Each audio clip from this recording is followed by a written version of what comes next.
मुद्दे जिनका सीधा वास्ता है आपसे, खबरें जो जुड़ती है आपके अपनों से, आपके क्षेत्र की हर छोटी बड़ी खबरें देखिए उत्तर प्रदेश न्यूज आपकी आवाज पहुंचाते हैं जिम्मेदारों तक।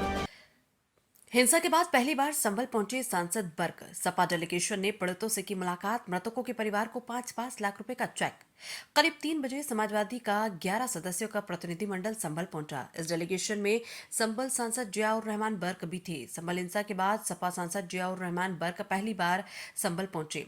सपा का इस डेलीगेशन ने हिंसा में मारे गए युवकों के परिजनों से मुलाकात की और उन्हें 5-5 लाख रुपए का चेक दिया।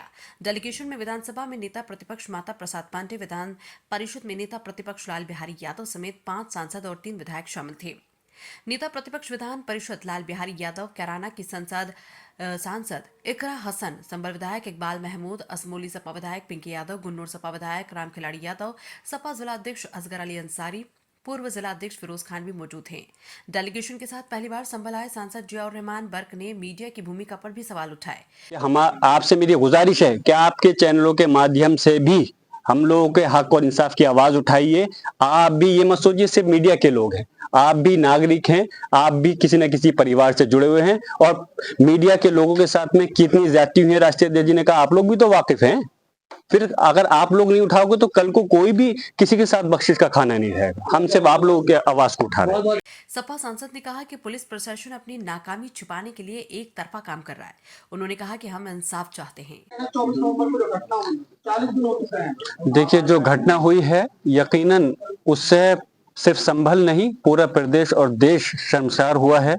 जो इस प्रकार की घटना यहाँ संभल में अंजाम दी गई है और ये हकीकत है कि संभल अति संवेदनशील जगह रही है और यहाँ पर पहले जरूर आपस में लोगों का इख्तलाफ था, झगड़े थे, लेकिन ये भी एक हकीकत है कि 29 साल से यहाँ पे कोई हिंदू मुसलमान का कोई फसाद नहीं हुआ है। लोग सुकून से रह रहे हैं। इस सुकून को आग लगाई गई है और ये भी सच है हमारे 5 लोगों की जान ली गई है।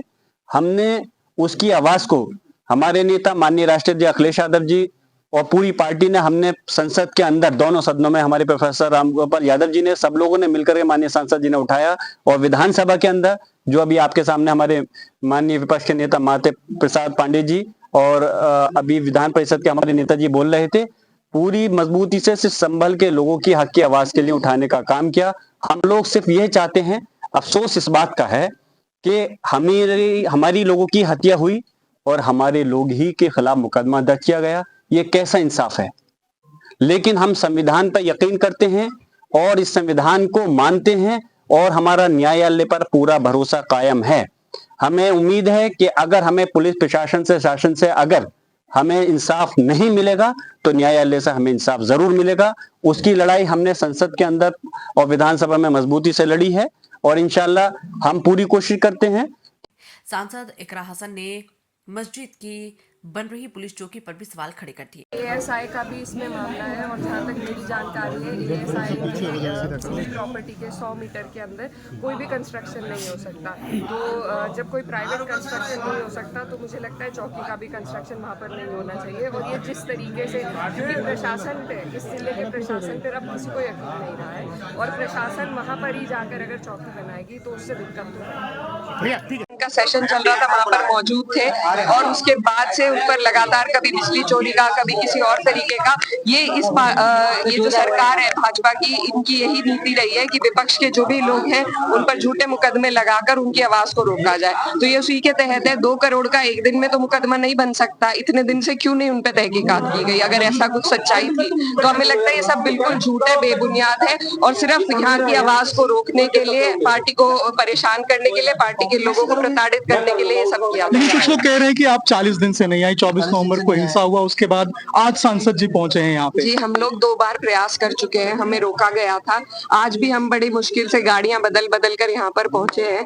तो लगातार यहाँ पर ऐसा एक वो बनाया जा रहा था कि कोई नहीं जा सकता है, लेकिन उसके बावजूद यह आज हमारी तीसरी कोशिश है और हम लोग यहाँ पर पहुंचे हैं। तो ऐसा नहीं है, लगातार हम संभल के दर्द को, पीड़ा को अपने दिल में लिए हैं। हमने संसद में उठाई है सारी बातें और जो भी हम कर सकते थे करने का पूरा प्रयास कर रहे हैं। और हम यहाँ के जो पीड़ित हैं उनके साथ है और लगातार इंक्वायरी की मांग। आखिरी सवाल है, जो शाही जामा मस्जिद है उसके सामने पुलिस चौकी बन रही है, इसके अलावा कुछ लोग उस जमीन के ऊपर दावा भी कर रहे हैं, क्या कहेंगी आप जो शाही जामा मस्जिद के सामने चौकी बन रही है? देखिए, जहाँ तक मेरे जानकारी में मामला आया है, यहाँ पर एएसआई का भी इन्वॉल्वमेंट है और जो प्रॉपर्टी एएसआई मार्क कर देता है, चिन्हित कर देता है, उसके इर्द गिर्द 100 मीटर तक कंस्ट्रक्शन अलाउड नहीं है।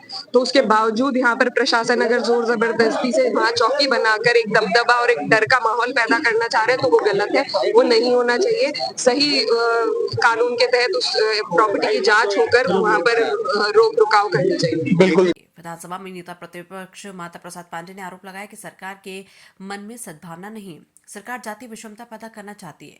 नेता प्रतिपक्ष माता प्रसाद पांडेय ने प्रदेश की कानून व्यवस्था पर भी सवाल उठाए। उन्होंने कहा कि प्रदेश में कानून व्यवस्था के हालात खराब है, साथ ही मस्जिद के पास बन रही पुलिस चौकी पर भी सवाल खड़े किए गए। हमारे प्रदेश की हालत है वो खराब होती जा रही है। चुनाव में धांधली हुई, चाहे कुदरकी हो, चाहे कटहरी हो, चाहे खैर हो, चाहे मझुआ हो, इन्होंने पुलिस लगाकर बड़े पैमाने पर वोटों को डालने से रोका और अपना वोट पुलिस के माध्यम से डलवाया।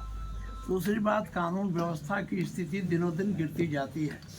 मेरे पास पूरे सूबे का रिकॉर्ड यहाँ बताने की जरूरत नहीं, लेकिन जहाँ से हमारे मुख्यमंत्री जी आते हैं, गोरखपुर की भी कानून व्यवस्था बहुत, हर हफ्ते जब ये रहते हैं तो वहाँ गोली चलती है और डकैती होती है। सबका रिकॉर्ड में रखा था, चूँकि उसमें चर्चा नहीं हो सकी, सर रखा नहीं।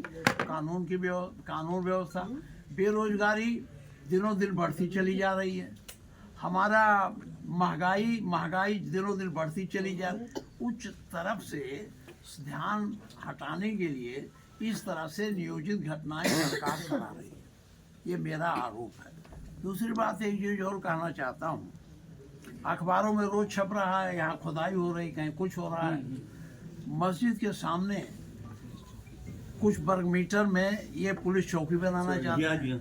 जब वो एसआई के अंदर वो मस्जिद है, उसके बगल में किसी को घर बिना परमिशन के नहीं बनाने देते, तो क्या चौकी बनाने के लिए इन्होंने पुरातत्व विभाग से परमिशन, एसआई से परमिशन लिया है? अगर नहीं लिया है तो कैसे बन रहा है? ये अनैतिक अवैधानिक काम पुलिस के द्वारा हो रहा है कि नहीं हो रहा? इसलिए हमारी मांग है कि इन अवैधानिक कार्यों की जांच होनी चाहिए और जांच होकर जो भी इस तरह के काम कर रहे हैं उनके विरुद्ध कार्रवाई होनी चाहिए। अब आपको यहाँ तो दाऊद इब्राहिम और आईएसआई का लिंक था। देखिए, इस सरकार को मुसलमान के प्रति बड़ी संवेदना नहीं है। ये दाऊद इब्राहिम को तो जानते हैं, लेकिन अशफाकुल्लाह खां को नहीं जानते हैं। ये अब्दुल हमीद को नहीं जानते हैं। ये ब्रिगेडियर उस्मान को नहीं जानते हैं, जिन्होंने सीमाओं पर अपनी जान दी। इनके मन में सद्भावना नहीं है, इनके मन में है जातीय विषमता पैदा करके, हिंदू मुसलमान में तनाव पैदा करके, जो हजारों सालों से हम लोग प्रेम से एक साथ रह रहे थे, उसमें इतनी दूरी पैदा कर दें, खटास पैदा कर दें, जिससे इनकी राजनीति अपनी सफल हो सके। यही इनका उद्देश्य है, ये हर जगह कर। संभल सांसद बर्क ने कहा कि संभल की शांति को भंग किया गया है। इसके खिलाफ हम संविधान के अनुसार अपनी आवाज उठा रहे हैं और न्यायालय से इंसाफ मिलने की उम्मीद रखे हुए हैं। मेरे वालिद साहब के खिलाफ मुकदमा, हमारे विधायक जी उनके बेटे के खिलाफ मुकदमा लिखना एक ये चीज जाहिर करता है कि पुलिस और प्रशासन अपनी जो नाकामी है या जो करतूत है उसको छुपाने के लिए इस प्रकार की ये चीजें करी गई हैं। और हम चाहते हैं कि हमारे लोगों को इंसाफ मिलना चाहिए, वो भी इस देश के नागरिक हैं। आप स्थानीय सांसद हैं, आपको इतना समय क्यों लग गया अपने इलाके में आने? मैं गुजारिश करूंगा कि काश आप ये भी दिखाते अपने चैनल पर कि जिस प्रकार से यहाँ पे लोगों की जान ली गई है, उनके खिलाफ क्यों कार्रवाई नहीं की गई। आप ये सवाल पुलिस प्रशासन से और सरकार से करते तो मुझे खुशी होती। आप इस देश का चौथा स्तंभ हो। मैं सिर्फ इस पॉइंट ऑफ व्यू पे नहीं, यहाँ पे हम लोग राजनीति करने नहीं है। राजनीति करना होता तो हम पहले से बहुत कुछ प्रयास कर सकते थे। माननीय राष्ट्रीय अखिलेश यादव जी ने पहले ही डेलीगेशन बनाया था, शायद आप लोगों को मालूम होगा, हमने 3 बार प्रयास किया आने का, लेकिन हमको रोक दिया गया। पहला प्रयास किया तो 3 दिन की, माननीय माता प्रसाद पांडे जी ने कहा था 3 दिन की, कहीं डीजीपी जो उत्तर प्रदेश है कि 3 दिन के बाद चले आइए। फिर हमने फिर से राष्ट्रीय अध्यक्ष जी ने एक डेलीगेशन बनाया, फिर आने का प्रयास किया तो हम लोगों को लखनऊ, दिल्ली, जगह जगह मुख्तलिफ जगह पर रोक दिया गया। हम लगातार प्रयास कर रहे थे आने का, लेकिन अफसोस है मैं यहाँ का सांसद हूँ, यहाँ का सांसद होने के साथ साथ मैं यहाँ का निवासी भी हूँ, मुझे भी आने के लिए क्यों रोका गया? मैं अपने लोगों के दुख में दर्द में शरीक होना चाहता था, मैं उनके गम में शरीक होना चाहता था, उनकी परेशानी को समझ कर करके मैं चाहता था उनको इंसाफ मिल सके, लेकिन अफसोस है यहाँ आने नहीं दिया गया। लेकिन खैर कोई बात नहीं, आज हम हाजिर हुए हैं और हम और हमारी पूरी पार्टी चाहती है कि संभल के लोगों को इंसाफ मिलना चाहिए। जो उनके साथ ज्यादती हुई है, जो जुल्म हुआ है, उसके खिलाफ आवाज उठनी चाहिए।